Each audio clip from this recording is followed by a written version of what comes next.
The endless loop of random clutter that keeps the house feeling messy. I've cleaned my home so many times, gathering things up, organizing them, only to see everything slip back a few days later. The house isn't extremely messy, and I don't have that much stuff, but everywhere I look, there are things set down temporarily with no real place to go back to. The more I clean, the more tired I feel, and I start wondering why I keep getting stuck in the same loop. So instead of complaining, I started doing things differently. In this video, I'm sharing 7 simple practical tips that helped me break out of that cycle and made keeping my home organized feel easier in everyday life.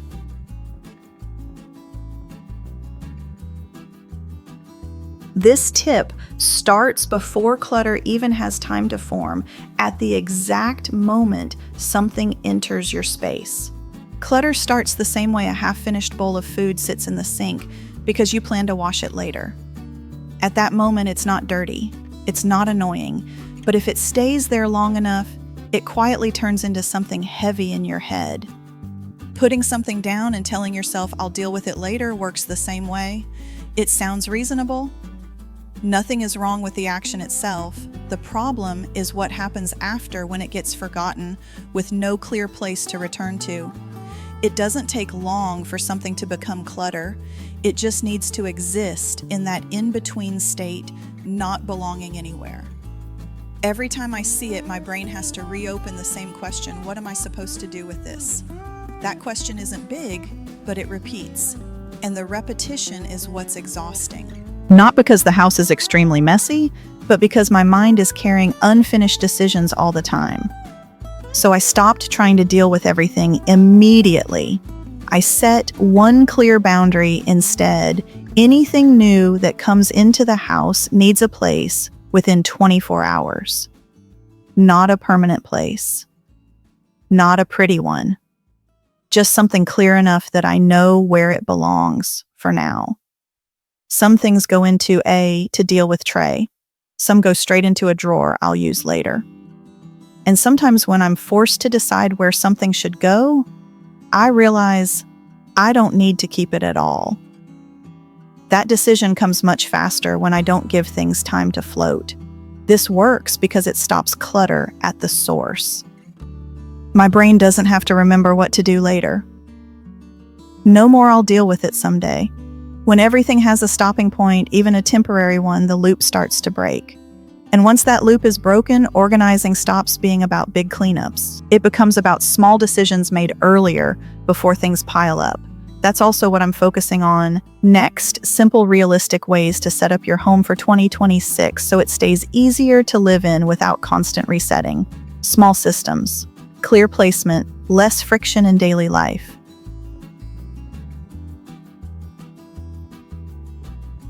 The next shift is about where things live inside the house. The way I used to organize my home looked more like setting up a stage than setting up real life. Things that looked tidy were prioritized, while items I used every day were pushed higher up. Meanwhile, things I rarely touched took up the easiest spots just because they seemed to fit better visually. When something requires reaching, standing up, or opening multiple steps to get the brain registers it as inconvenient. And when it's inconvenient, I'm more likely to set it down somewhere after using it. At first it happens once, then again, and slowly surfaces start filling up. I used to think the problem was laziness. It wasn't. The real issue was that putting things away took more effort than leaving them out, so I flipped the system completely. I stopped organizing for aesthetics and started organizing for frequency. I asked one simple question: how many times do I use this in a week? Anything used daily needed to be within arm's reach, below shoulder height, and reachable in one movement. Items used less often could go higher. That was fine. They didn't need speed. But everyday items did. They needed to be easy to grab and even easier to put back. Once storage matched my body instead of my eyes, I stopped needing to remind myself to stay organized. Putting things away became automatic. Fewer movements meant fewer wandering items. And when things no longer had a reason to stay out, the house started to feel calmer without extra effort.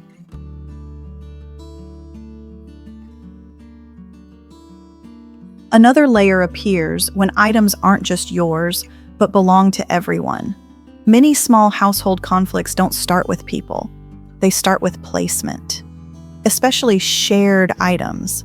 When something lives in one person's usual space, it slowly starts to feel like it belongs to them, even if everyone uses it. That creates a quiet loop. Each person puts the item down wherever it's most convenient in that moment. No one is being careless. No one thinks they're wrong. But without a clear shared return point, the item starts moving. Today it's on the kitchen counter, tomorrow it's on the sofa, then it shows up in another room. Eventually, one person ends up searching and gathering everything back. At first, it looks like an awareness issue. Someone didn't remember, someone wasn't paying attention. But the more closely I watched, the clearer it became. The problem wasn't people, it was that the system didn't show the next step clearly. When an item doesn't have a shared drop-off spot that everyone knows and can reach easily, each person creates their own temporary place. And those temporary places are where clutter begins.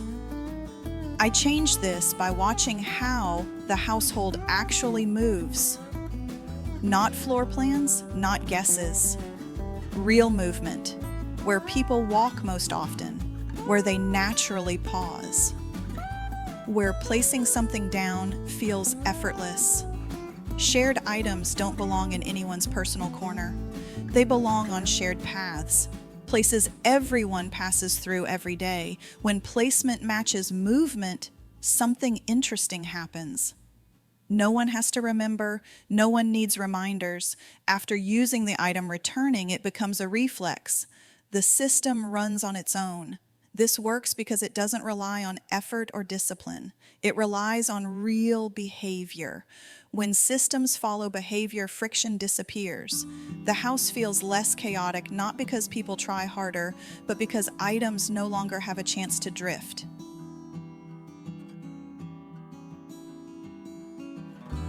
Now let's make cleaning easier on days when your energy is already low.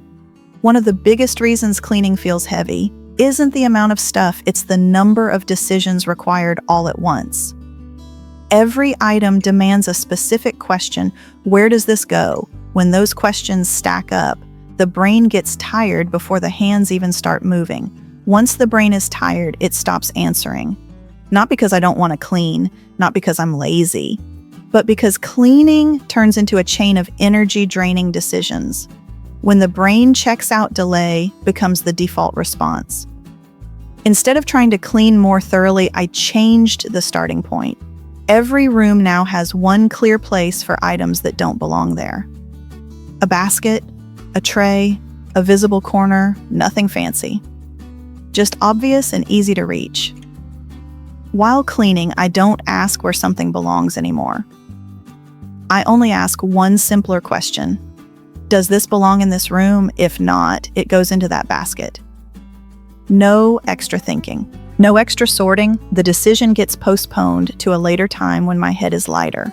This allows me to clean even when I'm exhausted. No broken momentum, no need for motivation. And because starting is easy, I do it more often instead of waiting for the perfect moment to finish everything. Most importantly, I stopped blaming myself for not having the energy to clean properly. I do what I can in the moment, and that's what keeps the house from falling back into overload.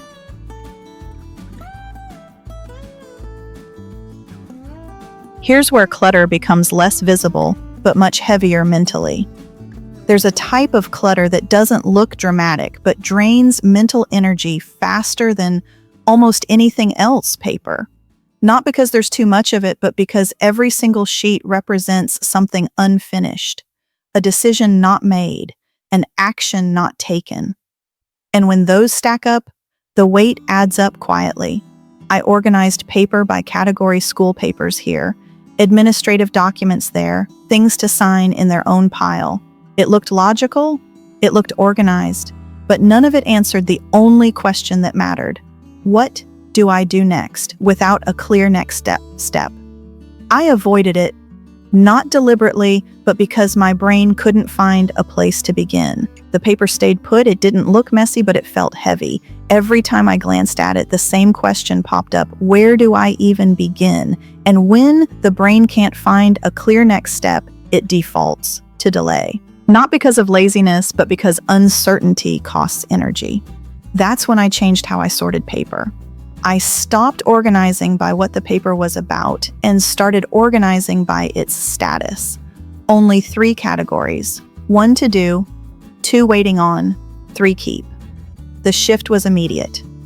Each sheet stopped being an open-ended question and started giving me a clear instruction. Some papers needed action this week, some just needed time, some didn't need any attention at all.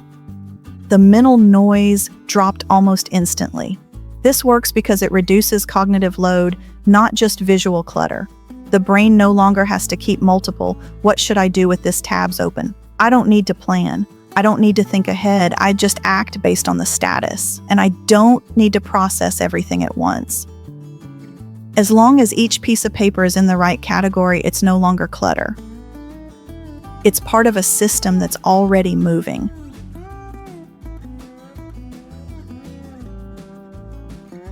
Next, let's talk about why many organizing systems fail, even when they look perfect at first.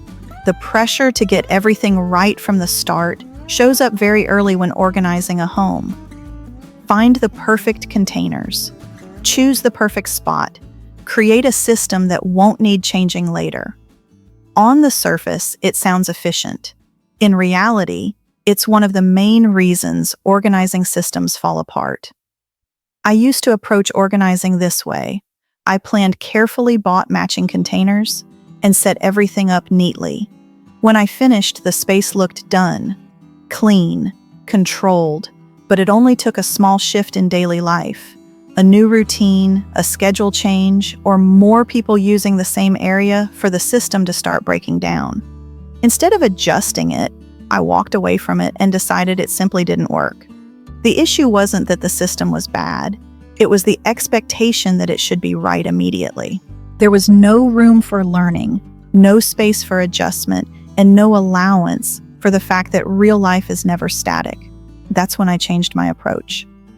Instead of committing to a system right away, I started treating organizing like an experiment. I used temporary containers. I wrote labels by hand. I kept placement flexible. Then I let the system run for a few weeks and paid attention to what actually happened during daily use. Only after seeing how things moved did I begin to make changes. I shifted locations, I adjusted container sizes, I simplified categories, and only when everything started flowing naturally did I lock anything in. This approach removes the pressure to be perfect. Mistakes stop feeling like failure and start acting as feedback. Systems no longer feel imposed, they evolve. And when an organizing system reflects how you truly live rather than how you wish you lived, it finally has a chance to last.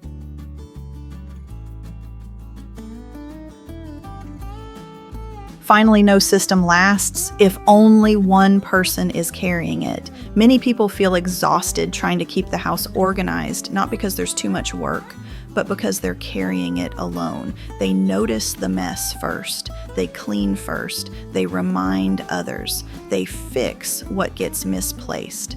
Slowly living in the house turns into managing it. Part of this comes from different clutter thresholds. One person feels fine, another feels overwhelmed. When those differences aren't talked about, the more sensitive person ends up maintaining everything by default.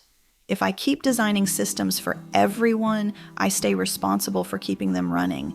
I'm the only one who understands why things are placed a certain way, and the only one reminding others to follow it. So I changed approach. I stopped doing it for everyone and started doing it with them. That doesn't mean everyone has to love organizing. It means everyone understands where things go, why they're there, and whether that placement actually works for their habits.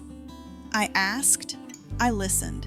I adjusted systems to match real behavior, not my ideal version of it. When everyone understands and agrees, something shifts. I stop being the reminder. The system doesn't depend on one person's memory or patience. It becomes a shared map of the home. This works because it removes the mental load from a single person. The house runs on shared clarity instead of silent effort. And when no one has to hold everything together alone, the system can finally last in real life.